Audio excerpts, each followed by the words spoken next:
The Watson Weekly podcast is sponsored by Miracle. Because traditional commerce is just code for not growing, it's time to do better than the status quo. Join over 450 retailers who are scaling 6 times faster with AI, automation, and a platform built for what's next. Marketplace, dropship, and retail media at enterprise-grade scale. It's time to accelerate with Miracle. All right, welcome to the next Innovation Delivered session, Skiver, Watson, Shipping, Smackdown. We're live here in Austin, Texas at ShipStation headquarters. I'm Chris Worley, VP Product Marketing here at Octane, and I'm going to be your host for this spicy wing eating challenge.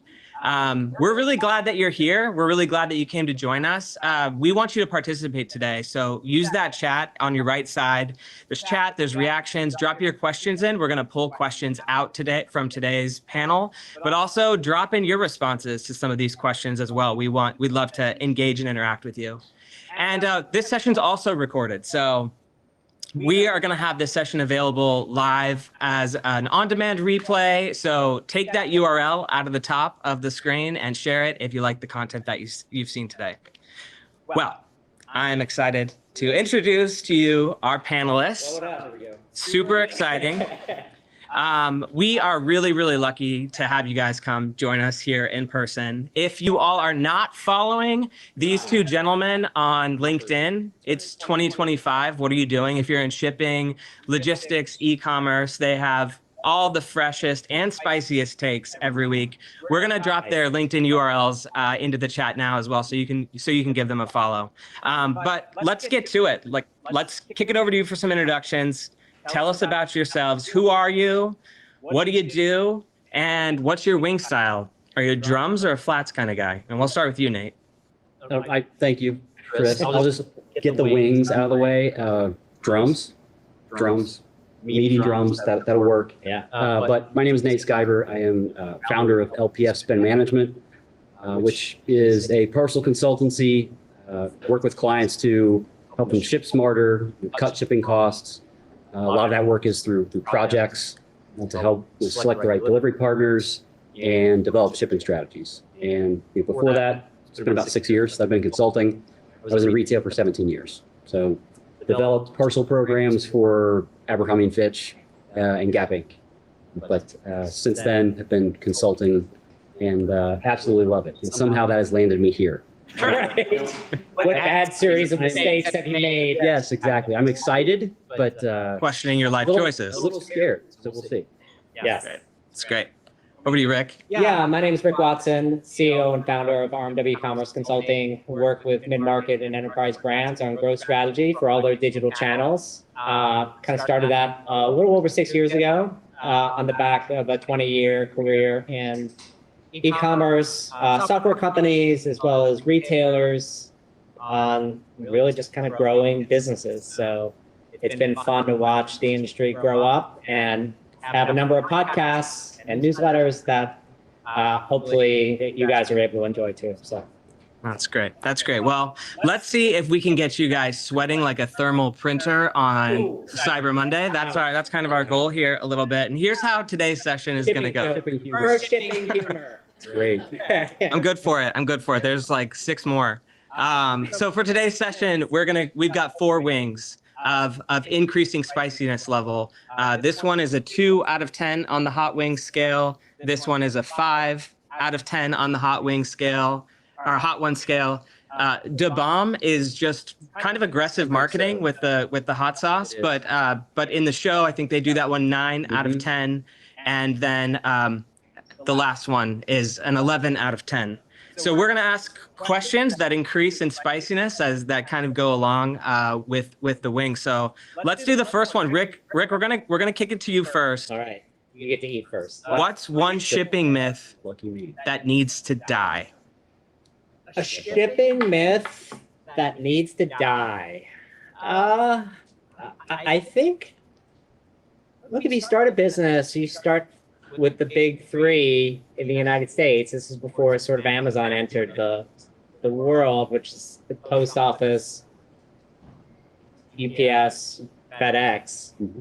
And I think the biggest shipping myth that needs to die especially if you're a small business that grows into a mid-sized business where carrier costs start to really add up and become a big percentage of your profits, is that there are not any choices outside of the big three. Yeah, so I don't know, near and dear to my heart. This is kind of what I do, and somehow this has been a Did you myth. start already? Oh, I did. All right, I gotta start For there. like 20 plus years. This has been the myth, and it's deeply rooted with a lot of package shippers going back to early 2000s with just UPS or FedEx, maybe the Postal Service, but I think the last 3, 4, or 5 years, it's been dying a slow death. It's been moving, aging a little bit more that direction. And a lot of it has to do with the way that the market has changed. So there's really an infinite almost amount of carriers, maybe too many, but there's plenty of options. Some of them go out of business. They do. So there's a lot of carrier options. There's a lot of shipping technology advancements to be able to manage. Wait, this More is than one like carrier. It's not bad. zero. No, it's a little tingly, Right.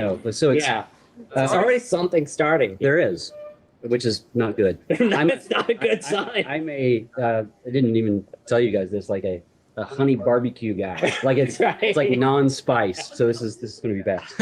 But no, I think it's been dying a slow death. Hopefully, sounds kind of morbid, but I hope like the final nail in the coffin is coming, because there's no reason for it not to. There are far too many solution providers available. There just aren't excuses anymore for this kind of to perpetuate. So Yeah, rate shopping, zone skipping, and there are a lot of regional carriers that are ready to take on more volume. absolutely. We host an annual benchmark report, and a very, very similar question came up, and 53% of retailers plan to increase use of alternate carriers over the next year. So that dropped in February. What do you think about that? Are you kind of surprised by the percentage that it's not higher or lower? I mean, I'm not surprised by companies saying they're going to. I think so. I think at least a lot of the work that I do is that I advise companies on what carriers to partner with for whatever reason they've said is important, cost, speed. A lot of them still gravitate back toward or stay with a UPS or a FedEx because it's easier. It's easier not to change. And Have one person to talk to. Exactly. In theory, anyway. They being UPS and FedEx do things well enough. But I think at least what I've seen, so the 53% makes sense. I've actually seen in the last year or two more companies take action on that, not just say it. And that's the big. I think the software has gotten a lot better. Yes, absolutely. And so the software, it's not just the software, but it's sort of like the pre-integrations there that makes the rate shopping not so manual. You have access to all these carriers. And I think a lot more retailers are not just saying they're going to make changes or exploring carriers and then kind of saying, you know what, that's not worth the effort. More are making changes. And I think that's why you've actually seen, Rick said some of these carriers might go out of business. True. Some have. But there's still a really large contingent that have been around for 5+ years. And I think the nail in the coffin is coming. So, On track is high, acquire some businesses. And absolutely. Yeah. Yeah, the trend of multi-carrier shipping is certainly not going away, and being able to offer multiple carriers is pretty crucial, because it can reduce dependencies on single carriers, provide new experiences. So really appreciate that. I would say you guys cleared that first question pretty easily. All right. So we will have to turn up the heat. But before we do, Rick, Nate said he's a honey barbecue guy. What's your spice threshold? Are you like a Tabasco kind of guy, or? It's not a bad guess. I grew up in New Orleans, but to be honest, I go between mild and honey barbecue. So this is like, especially both of them together. Exactly. Yeah. Like a mild garlic or something like that. Yeah. So this it's is good. I do love those like Korean crunchy wings. Those are really good. And those can get pretty spicy. I don't know where they fall on this scale. I'm gonna have to Google it, and Yes. we'll have to get back. Yes. We'll put that in the email recap here. All right, well, let's move on to the next question. Our medium heat. So we can go ahead and jump into the wings here. We'll go first. I think Rick's got to eat the wing first. I ate the last. No. No, No, other way around. Yeah. I started at least. Look at It this. doesn't matter. I don't care. It doesn't matter to me. Yeah, you don't care. I'm sure. We'll see. All right. The next question is fast shipping still a competitive advantage, or is it just table stakes? I think fast shipping is still a competitive advantage, but it should be table stakes. It's something that we've, I don't know, been having a conversation about for 20 years with Amazon Prime. And somehow there's been a lot of, I think, evolution of many retailers delivering faster. But there's still a lot of retailers who aren't maybe delivering as fast as they could. And so, Rick, you may have said you have a prop at some point. So I've got this is not an exciting prop. It's just for me because I couldn't recall everything. So I do this every once in a while. I will go and see what shipping options a retailer offers, right? So you just go grab an item, make sure it has inventory, all that fun stuff, put it in the cart and go see how fast standard delivery is. So this is what I found for companies delivering, I'm in Austin, to the hotel actually earlier this morning. Gap, August 14th. Dick's Sporting Goods, August 8th. August 14th? August 14th. Oh, It's August 7th, just in case anybody's watching this on 7th, on demand. So 1 week. JCPenney, the 12th. Macy's, the 11th. Aeropostale, the 18th for economy, or the 14th for standard. Lids, the 12th. Kendra Scott, between the 11th and 13th, just in case, Right. And H&M between the 13th and 15th. So the reason it's still a competitive advantage is a lot of those retailers deliver faster than that. Yeah. But they don't show it. They don't show it on the product display page. They don't show it in checkout. Yeah, and I think part of what you're talking about, by the way, you're going to like this one. Oh, so I guess Get eating. I thought I do have a follow-up question, but we'll get there. You can't stall and not eat. But I think what we're talking about eventually is like, there are two, I think, important components here, and actually Amazon has identified this, of course, throughout their history. One is just fast shipping, and second is estimated delivery date. And Amazon found actually that if you deliver something sooner than you promised it, that customer still gets upset because they want to be home to receive it, whatever it is. And so having a promise date is something that still so many brands don't have. And I would say is just as important almost as fast shipping. I mean, Amazon has found that really every time they increase speed, purchase frequency increases. And the reason is because now customers are considering you rather than going to the convenience store for a toothbrush. If you can be lazy like me, or I do the same thing. yeah, Absolutely. All right, I've got a Walmart. I've got a Walmart Right. I wasn't gonna within a speak for mile you. of my house. Right. If you can have something delivered in 3 hours and you're doing something anyway, and something can show up at your house, then why not? Yes. And so that is an example of how they can get more baskets from you just by increasing speed. Right. And I don't think we don't need more evidence than what Walmart and Amazon are half the e-commerce market in the US. Doesn't mean a retailer has to deliver as fast as either of those or their entire catalog. Walmart's 3 hour delivery is Right. I think super interesting because they were saying on some weeks as many as 40% of their customers are paying for 3 hour delivery, That's which is true. also a huge source of margin. Yep. Exactly. Nate, you've worked at a big brand before. What does it take to make that switch, and what are some of the operational implications? I mean, there's a lot that goes into it. Part of it, well, in my opinion, the easy part is the transportation part. Like you determine what the speed goals are. You speed to customer are. You resource that well. even the shipping technology at this point, there's a lot of different options, but there are some now that are more advanced to be able to more accurately predict transit times than just FedEx saying it's 2 business days from this point to this point. So that's gotten a lot better. And I think that's where you have to look as well.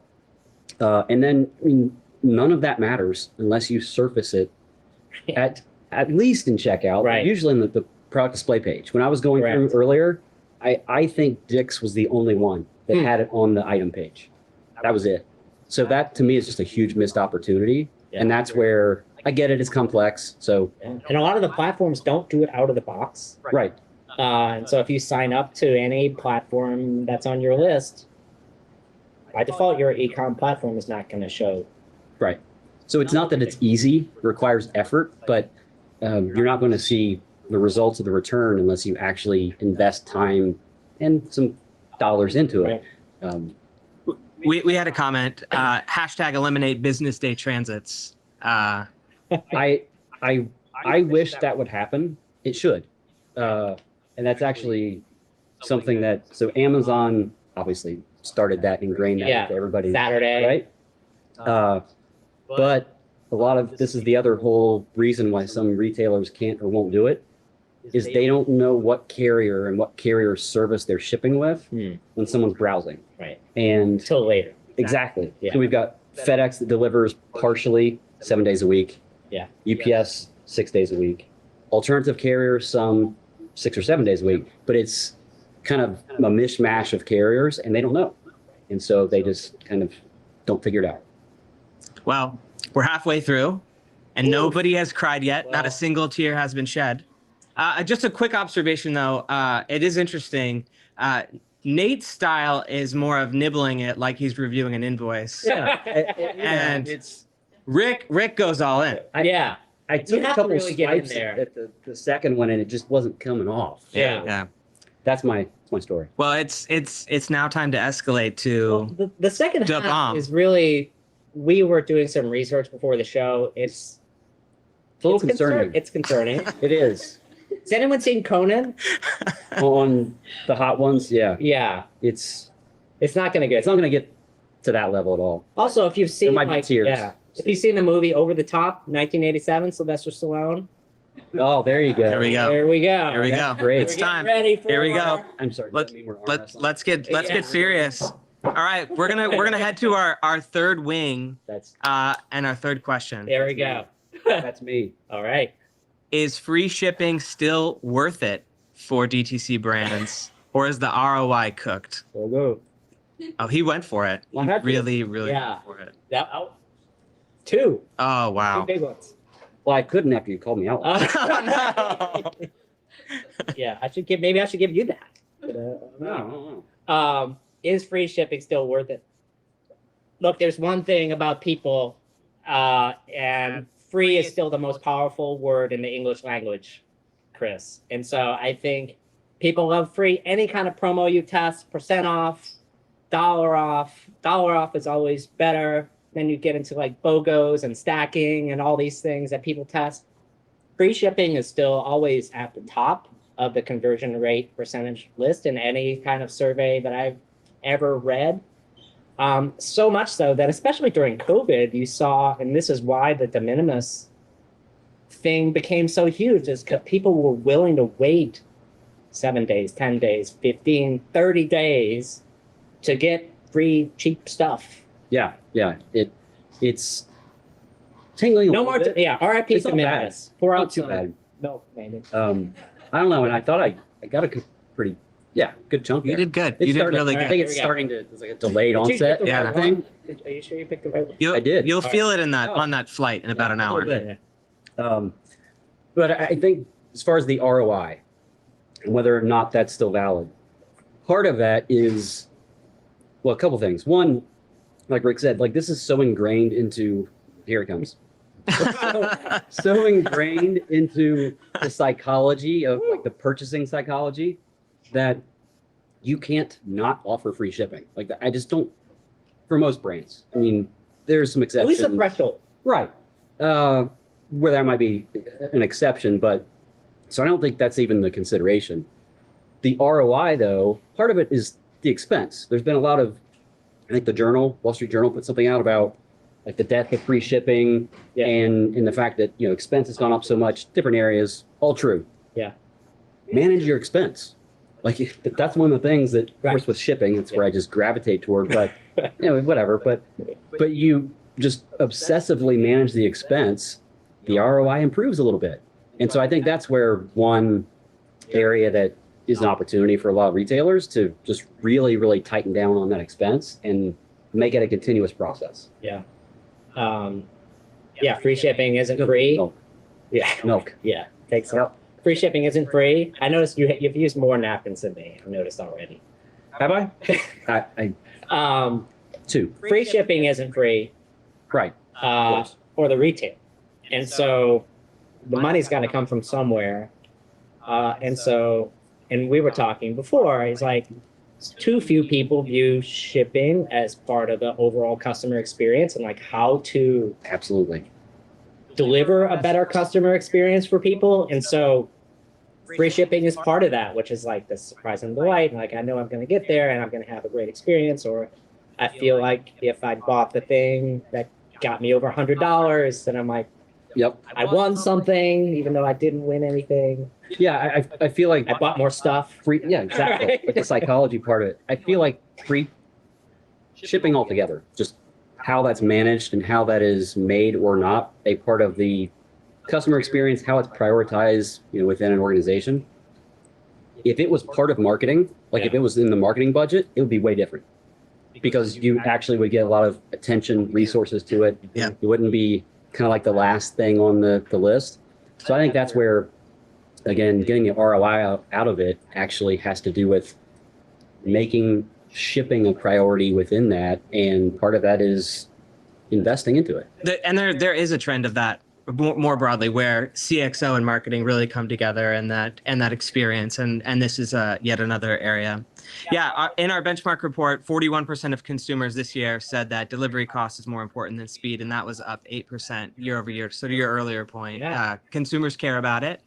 It's definitely crucial. And the context of everything that's going on only puts pressure on it for brands on both sides. Absolutely. Yeah. Well, great. Well, it's time. It's time to move up to the last and final wing. Turn it all the way up. How are we feeling? So not too bad. We're tingling, strong A little tingle, bit, strong yeah. tingle. Like whole mouth area, just Good. kind of like runny nose a little bit, but it's okay. Good. So All right. I think we have to both hit this at the same time. Okay. All right. I'm not doing this So for you. There'll be a silent. Let's go. Go ahead. If you're on let's the webinar, we're not going to talk anymore. let's take a bite. Yeah. Go ahead and take a I mean, bite. it's your turn. If you want to go first, go ahead. Oh, Yeah, it's my turn. It is. Oh yeah, very Go for very it. subtle of you, Nate. Here Here we we go. go. Doesn't matter to me. You guys gonna cheers? Wait. There we go. All right, let's see if the tears form a little bit. I think the runny nose is a good precursor to some tears coming. How are we feeling about it? Yeah. Yeah. You feel it? Did you miss it? No. Oh.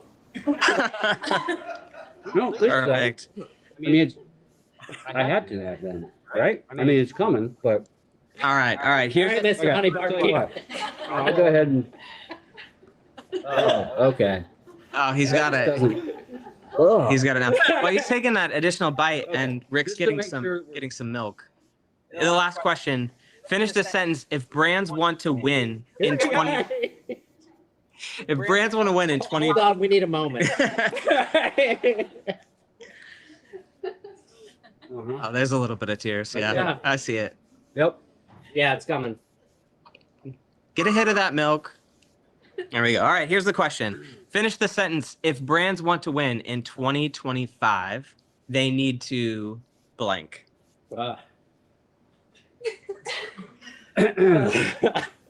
Not do this. Exactly what I was going to say. If brands want to win in 2025, they really need to stand for something. To me, that's number one, because there's so many brands out there that can't answer a very simple question. Like, for this important group of consumer, what important problem do you solve? And it seems like a simple question, but it's actually very complicated for a lot of people to answer. I know. Like, I wouldn't look at. I'm not crying because I just Exactly. love shipping. Yeah, exactly. That's why I'm crying. Oh, It's emotional. it is. Ah. It's a deep burn. All right. Be careful around the eyes. I know. It makes it worse if you talk. Ah.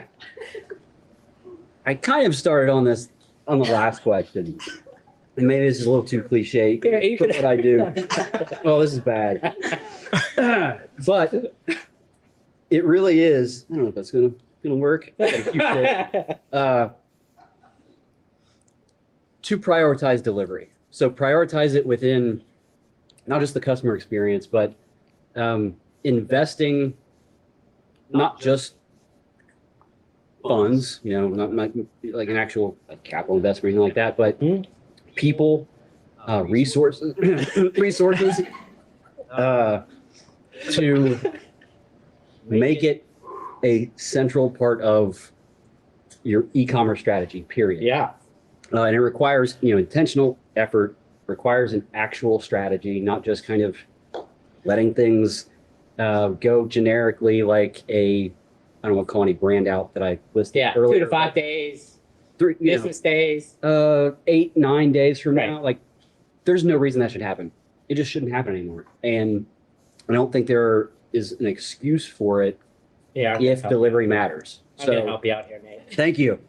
So I think having the lack of specificity with the shipping options, the experience, that just means I think, I won't say those brands in general who have that don't prioritize delivery. So that's what I would say. I mean, granted, I'm a little bit biased on the shipping and delivery aspect, though. I think it's well said, because I think if you don't prioritize that experience, it's not going to happen on its own. I don't know how you spoke for that long. Me neither. Well, Yeah, milk does help though. yeah, It does. it's helped. It's Doesn't help helpful. with the science. Can't speak through the no. We can. It's true. Yeah, Like bubble it. but it comes back. Froth it up a bit. It's Get a little it frothy. is unrelenting. Yeah. Yep. What were we talking about? Well, actually, it's a great segue, because we gotta wrap it up. It's about time to close out here, and so I thought. That's true. Until the last one was pretty bad. we want to thank you all for coming out, traveling all this way to enjoy some wings with us. Yeah. Enjoy the win. Enjoy. Sure. Yeah. And have a really great session. We've got some ShipStation All hats for right. you to wear for next There we time. go. Here we go. But thank you both so much. We appreciate the time and the insights and the energy. All right. Thanks for joining us today. Really appreciate it. Bye-bye.